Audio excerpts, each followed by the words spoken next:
Papaano ka ba magtitiwala sa AFP? Di umano, itong si Browner, pinsan nito ay sympathizer daw ng NPA. Si Teddy Bagilat, pinsan daw nito eh. O kilala niyo si Teddy Bagilat, yung leftist na Liberal Party dating congressman. Oo, yan daw. Pinsan daw niyan. Paano kaya yun na ang pinsan mo leftist tapos ikaw nasa armed forces ka? Baka kaya palakas ng palakas ngayon yung mga komunista na naman dito sa Pilipinas dahil kayo-kayo magkakamag-anak. O sige nga, i-play nga natin tong report na to. Ni Vice President Sara Duterte ang Chief of Staff ng Armed Forces of the Philippines na si General Romeo Brawner Jr. na hindi natatanggapin ng pangalawang Pangulo ang security details na ibibigay sa kanya. Kasabay nito ay naghahanap na si VP Sara ng security provider dahil wala na anya siyang tiwala sa AFP. Narito ang balita ni Almar Forzuelo. Sumulat na si Vice President Sara Duterte kay Armed Forces of the Philippines or AFP Chief of Staff General Romeo Brawner Jr. kaugnay sa kanyang hiling na hindi na niya tatanggapin ang mga security details na ibibigay sa kanya. Ito ang inihayag ng pangalawang Pangulo sa isang pulong balitaan matapos na tanungin patungkol sa kanyang seguridad. Paliwanag ni VP Sara, kung sakali man napapalitan ng kanyang kasalukuyang security details, maghahanap na lang umano siya ng security sa labas ng AFP. Magano ka na lang, private ka na lang, Inday. Kunin mo na lang ako. Kunin mo ako kahit kasama ko kita araw-araw, okay na sa akin. Huwag mo na ako sweldohan. Basta bigyan mo lang ako ng oras para mag-vlog. Pagkatapos ko mag-vlog at saka banatero sa SMNI, sa'yo na ako kung gusto mo. Poprotektahan kita. Oo. Yes, nagpadala ako ng letter sa Chief of Staff ng Armed Forces of the Philippines. Meron lang akong Putragi, sabi niya, tsaka huwag ka na sumali, Putragi, sasali ka pa eh. Mas pogi ka sa akin, baka maagaw mo pa si Inday Sara sa akin eh. mga nilatag doon na mga requests. Pinakauna doon is hindi na kami tatanggap. Well, hindi na ako. Sama ako, sabi din ni Jack. Wag na, pag sumama kayo dyan, mawawalan kayo ng pera. Pag nagpunta ako dyan, di wala na kayong panlibre sa akin. Ako nang bahala, Jacqueline, kayo naman. Gusto niya naman, agawin pa sa akin si Inday Sara, gaganda na ng mga asawa ninyo eh. Doon na kayo sa mga asawa ninyo, kayo talaga oh. Tsaka hindi kayo marunong magtagalog. Tsaka, matraffic dito, mainit. Hindi kayo mabubuhay dito dalawa. Wag na kayong sumali, ako na bahala. Tatanggap ng replacements. So kung magtanggal sila, hindi na nila i-replace. Iwan na lang nila kung ano yung maiwan. And kung wala mang maiwan dahil tatanggalin nila lahat, I already said that I will seek security arrangements outside of the Armed Forces of the Philippines already. Sa ngayon anya ay naghahanap na sila ng security provider habang wala. Ito maganda, no? Dito mo malalaman talaga na maraming nagmamahal kay Inday Sara. Kapag merong mga 100 tao na biglang sumama sa kanya isang araw, ang dami naman nito. Hindi, mga security ni Inday. Sino yung mga yan? Wala lang. Iba din janitor, karpentero. Alam mo yung mga talagang mga Pilipino na willing mamatay para ipagtanggol lang ang bayan at ipagtanggol ang mga Duterte. Yun ang maganda. Ang talino rin talaga nito ni Inday Sara, no? Hindi ko na kailangan ng tulong ng gobyerno kasi parang lumalabas kalaban ko rin naman yung gobyerno na pinaglilingkuran ko eh. Kaya sige na, you can kayo mga military, kayo mga police, you can now take sides. Diyan na kayo sa gobyerno ninyo. Ako nang bahala sa sarili ko at bahala na yung mga Pilipinong puprotekta sa akin.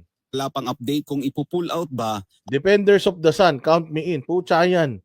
Paano na yung mga pusa mo? Hindi na tayo makabenta ng pusa niya. Mangungumisyon pa naman kami ni Putragis. Ito si Putragis, pati si Nino Randel, binibentahan ng pusa eh. O papalitan ang kanyang security. Yes, wala pang update. Jake Arsobal, ako din. Huwag ka na rin sumama. Kawawa naman yung mga anak mong magaganda at mga pogi. Oo, walang kasama yun. Diyan ka lang. Huwag na kayong sumama. Kami na lang. Doon sa pull-out and replacement, nag-aantay kami sa Armed Forces of the Philippines. Putragis, antindi. Si Nino Randel, sabi niya sa akin, ano to? Pinadala na ako ng pusa. Ni Putragis ng pusa, binibenta daw niya. Pagtingin ko, sabi ko gago, si nagbibenta niyan eh. Si Defenders of the Sun eh. Binibentahan ako, mahal-mahal, 900. Gagi, 700 lang binibenta yan eh. Tumubo pa ng 200, animal ka talaga, Putragis, kahit kailan ka eh. Kung kailan nila gagawin yon. We are exploring private security service. Samantala muli namang binigyang diin ni VP Sara na hindi siya ligtas sa kamay ng AFP dahil sa pagiging bias ng kasalukuyang administrasyon at inihalimbawa nito Oy, DJI, see you soon. See you on December 29. Kakanta ka ba doon? Galingan mo kumanta, bibidyoan kita. Ha? ang Department of Justice or DOJ na walang ginawang hakbang upang imbestigahan ang banta sa kanyang buhay na dapat ginagawa ng administrasyon. Sabi nito ni Opto, ako'y dating driver. O sige na, nakabuo na tayo, may driver na tayo. O yung mga ano na lang, magbubuon tayo. Banateros Security Detail for Inday Sara. Ayan na, ibuuin natin yan. Tapos mag-a-apply tayo, ipakita natin matitipuno tayo. Putangin na naman, baka naman mamaya, mga naka-ano kayo ang pormahan nyo, naka F4 kayo. Kailangan, pag pumunta tayo kay Inday Sara para mag-apply na bodyguard niya, kailangan para tayo men in black Naka-ganun tayo, naka-Amerikana tayo itim. Tapos para tayo si John Wick, kailangan meron tayong kurbatang itim.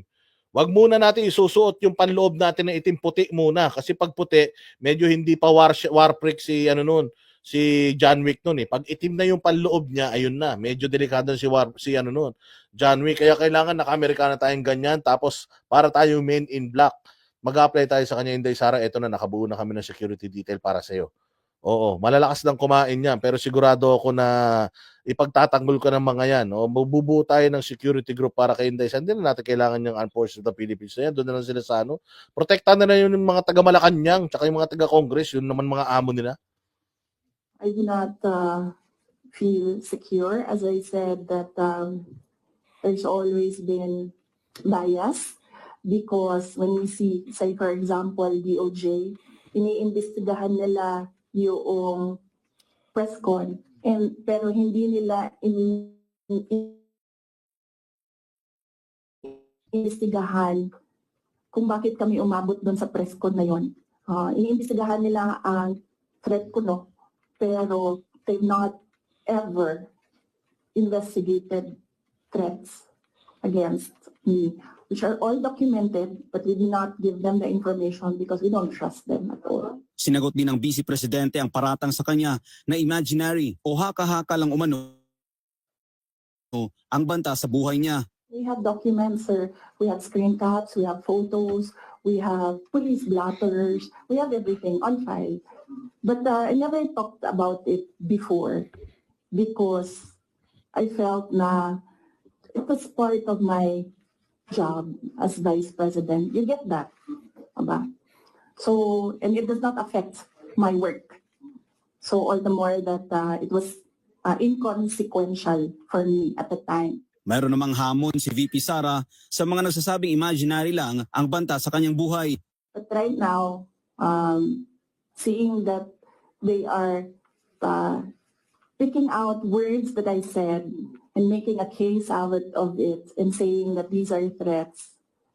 So I think they should start with, where is this coming from? That is the question that they should ask themselves.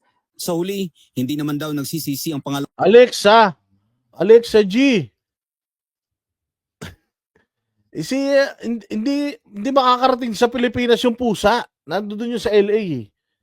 Hindi. Kung gusto mo pusa, ako na lang magbigay sa'yo. Manghuhuli ko dyan sa kanto namin. Dami-daming pusa sa amin . Tago mo lang yung ulam mo. Kasi kapag kayong pusa na yun, putay na nangangain ng ulam yun . Matalino yung mga pusa na binibenta ko, ibibigay ko sa'yo. Yung mga pusa na ibibigay ko sa'yo, kapag galunggong yung ulam ng kapitbahay, dadalhin niya sa bahay mo. At saka yung wag mong halik-halikan yung bibigay kong pusa sa'yo kasi nangangain ng daga yun . Para ka nakipaghalikan sa patay na daga nung na yan. Pagka ako na magbibigay ng pusa sa'yo dyan sa Bulacan, ang dami-daming pusa. Ito naman, mag-aano ka pa dyan sa Akala ko dito sila sa Pinas. Nandoon yan siya sa Amerika. Alexa G, paano naman? Papadala niya yung pusa dyan. Baka pagdating dyan, tiger na yun.